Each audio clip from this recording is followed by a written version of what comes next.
र नमस्कार सम्पूर्ण दर्शक महानुभावहरुमा र यहाँहरू सम्पूर्णलाई म यस च्यानलमा स्वागत गर्दछु। र आज म हजुरहरुको समक्ष नयाँ भिडियो ल्याएर उपस्थित भएको छु र आजको यस भिडियोमा म के कुरा बताउन चाहन्छु र के बुझाउन चाहन्छु भने मलाई धेरै वर्ष लाग्यो यो एउटा कुरा बुझ्नको लागि। के कुरा बुझ्नको लागि भनी जो जति पनि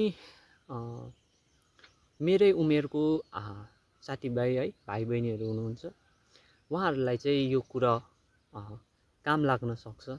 सायद म भन्दा ठुलोहरूलाई पनि काम लाग्न सक्छ है।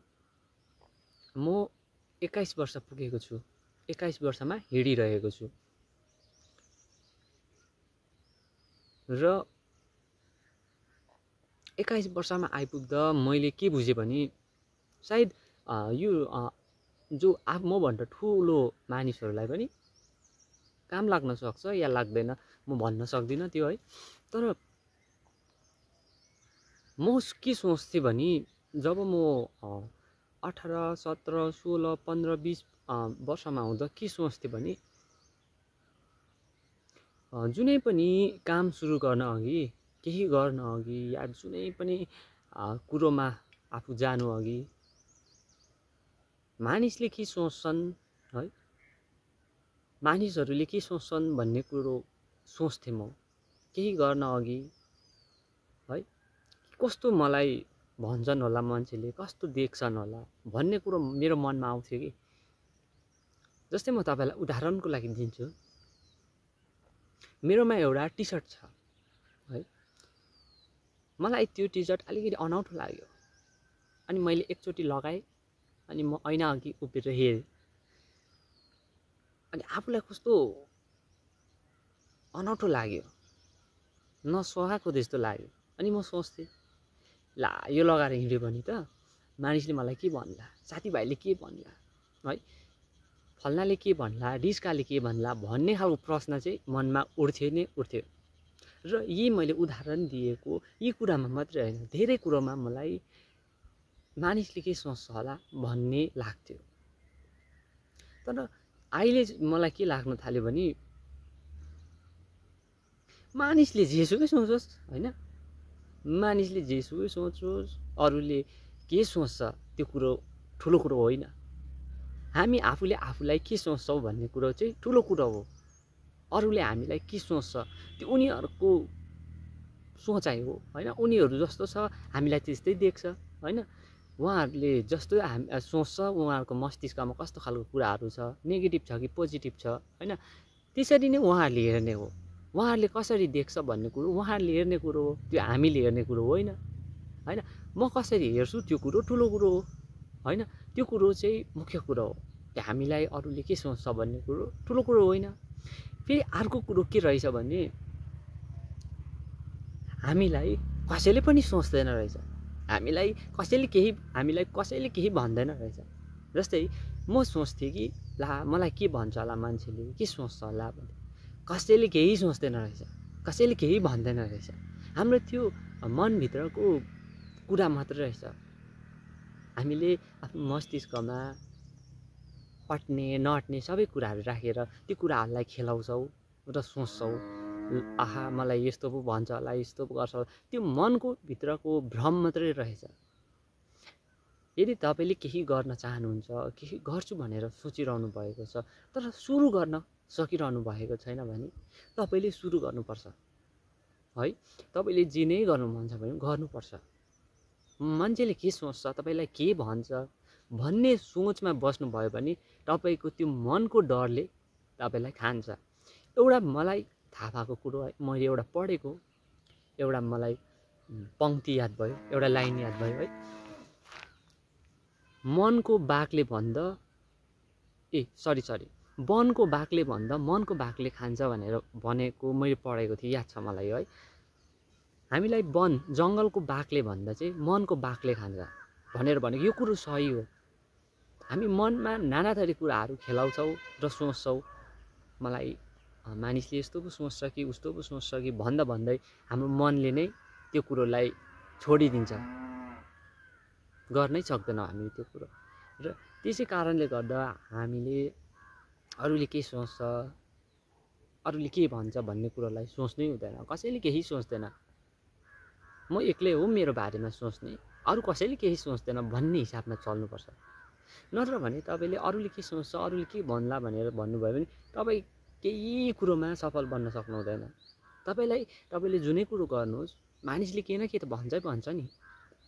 ला मलाई फल्नाले यसो भन्यो, ला ढिस्काले यसो भन्यो भनेर तपाईँले आफ्नो मन, आफ्नो चित्तलाई सानो बनाउनु भयो भने कसले गरिदिन्छ तपाईँको काम? तपाईँले गर्नु खोजेको कुरो कसले बनाइदिन्छ? र यो कुरो चाहिँ तपाईँहरूले बुझ्नुपर्छ कि। तर मैले पनि पहिला नै बुझेको भए अझै राम्रो हुने थियो। अलिकति भए पनि ढिलो बुझेँ है। मानिसले के भन्छन्, कसो भन्छन् भन्ने कुरो चाहिँ सोच्नै हुँदैन। केही भन्दैनन् पनि, केही तपाईँको बारेमा सोच्दैनन् पनि। र यी कुरा मलाई बुझ्नु धेरै समय लाग्यो। र जबसम्म हामीले मानिसको कुरा सुन्छौँ, मानिसको बारेमा सोच्छौँ, फल्ना ढिस्का के होला कसो होला भन्छौँ, तबसम्म हामीले प्रगतिको बाटोमा हिँड्नै सक्दैनौँ, प्रगति त गर्नै सक्दैनौँ, केही गर्नै सक्दैनौँ। यो कुरा बुझ्नु जरुरी छ है। र यही हो कि कुनै कुरो आफ्नो मनबाटै चाहेको छौँ, हामीले गर्न खोजिरहेका छौँ है। र कसैले तपाईँलाई नगर हुँदैन, यो कुरो नहुने हो, यो असम्भव कुरा हो, गर्न सक्दैनौ भनेर भनिरहेका छन् भने त्यस्तो प्रकारको सुझावहरू मानिसले दिइरहेका छन् भने, तर पनि तपाईँलाई गर्न मन छ, सक्छु भन्ने छ भने गरिहाल्नुपर्छ। मानिसले के सोच्छ, मलाई के भन्लान् है, मलाई के हो कसो हो भन्ने कुरोमा त्यति धेरै ध्यान दिनु हुँदैन। हामीलाई कसैले पनि सोचेको हुँदैन, कसैले वास्ता गरेको हुँदैन है। यो कुरा बुझ्नुपर्छ। र हामीलाई सबैले सोच्छन् भने, त्यति धेरै सोच्छन् मानिसले है, हाम्रो बारेमा त्यति धेरै सोच्छन् भने, ओहो हामीलाई परेको बेलामा किन आएनन् होइन? परेको बेलामा त एक्लै हुनुपर्छ भनेपछि कसैले सोच्दैनन् भन्ने हिसाबमा हिँड्नुपर्छ। सही कुरो गर्नुपर्छ होइन, गलतपट्टि लाग्नु हुँदैन। अनि सही हुँदै जान्छ, राम्रो हुन्छ। तर मानिसले के सोच्छन् है, मानिसले हामीलाई के भन्लान् भन्ने हिसाबमा चाहिँ चल्नै हुँदैन। मलाई यसरी सोच्छु, म मेरो हिसाबमा म ठिक छु भने मानिसले मलाई गलत भने ठिकै छ, उनीहरूले मलाई गलत भन्यो भन्दैमा म गलत हुने होइन। यस्तो प्रकारले चल्नुपर्छ के। अरूको सुझाव मान्नुपर्छ, तर अरूको सुझावले गर्दा आफ्नो निर्णय बदलाउनु हुँदैन। आफूले लिएको त्यो सङ्कल्पलाई छोड्नु हुँदैन। गरेकै गर्ने हो। जबसम्म सफल हुँदैनौ तबसम्म गर्ने हो होइन। अनि हार हुन्छ, घरि जित हुन्छ, घरि खुसी हुन्छ, घरि दुःख हुन्छ। जिन्दगीको यो यात्रामा यस्तै हो, तलमाथि भइरहन्छ। यो कुरो यस्तै नै हो। तर मानिसले हामीलाई के सोच्छ, के सोच्छन् होला, के गर्नु कि नगर्नु, मैले यो कुरो सुरु गरेँ भने ला मलाई के पो भन्ला, मानिसले यस्तो पो भन्ला, उस्तो पो भन्ला, म कसरी मुख देखाउनु, त्यस्तो सोच्नु भयो भने चाहिँ लु तपाईँको त्यो मनले खाइदियो भनेर सोच्नु पनि भयो। तपाईँको त्यो मनले नै तपाईँलाई खाइदिन्छ। मनले तपाईँलाई केही गर्न दिँदैन, उम्किनै सक्दैन, मनको जालमा फसिनुहुन्छ। र यही मनको कुरा हो। यो सबै मनको जालबाट तपाईँ उम्किनु सक्नुपर्छ। अनि तपाईँले गर्न खोजेको कुरामा पनि गर्न सक्नुहुन्छ, जान खोजेको कुरामा पनि जान सक्नुहुन्छ, सबै कुरा तपाईँले गर्न सक्नुहुन्छ। तर निर्णय तपाईँले आफ्नो लिएको हुनुपर्छ। अरूको सुझावमा तपाईँले केही गर्न सक्नुहुँदैन। र आफ्नो अन्तरात्माले, भित्री मनले तपाईँलाई के गर भन्छ, कस्तो कुरो गर भन्छ, त्योलाई तपाईँले पक्रिनु पर्यो। भित्री मनलाई, मनको कुरा तपाईँले सुन्नु पर्यो। बाहिरी कुरोमा तपाईँ वास्ता नदिए हुन्छ। बाहिर केही छैन, छ सबै कुरो तपाईँको भित्र छ। तर बाहिरी खोज्नुभयो भने तपाईँले केही पाउनु हुँदैन। र केही गर्छु भनेर तपाईँले मनभित्रबाट सोच्नुभयो भने किन बाहिरको कुरोमा सोच्नुहुन्छ भन्नु खोजेको मैले।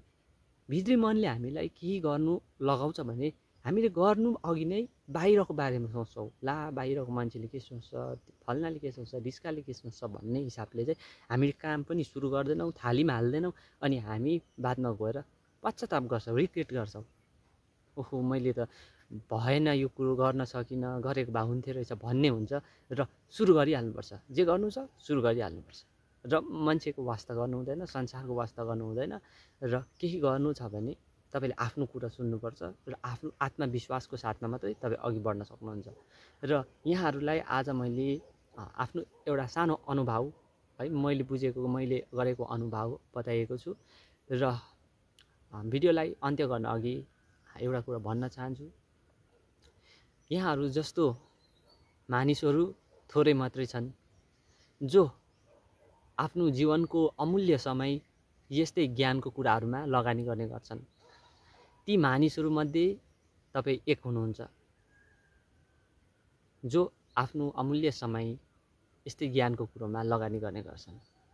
र यहाँहरूबाट बिदा लिन चाहन्छु र आउँदो भिडियो कस्तो विषयमा बनाउने तपाईँहरूले सुझाव दिन सक्नुहुनेछ, आफ्नो प्रतिक्रिया दिन सक्नुहुनेछ।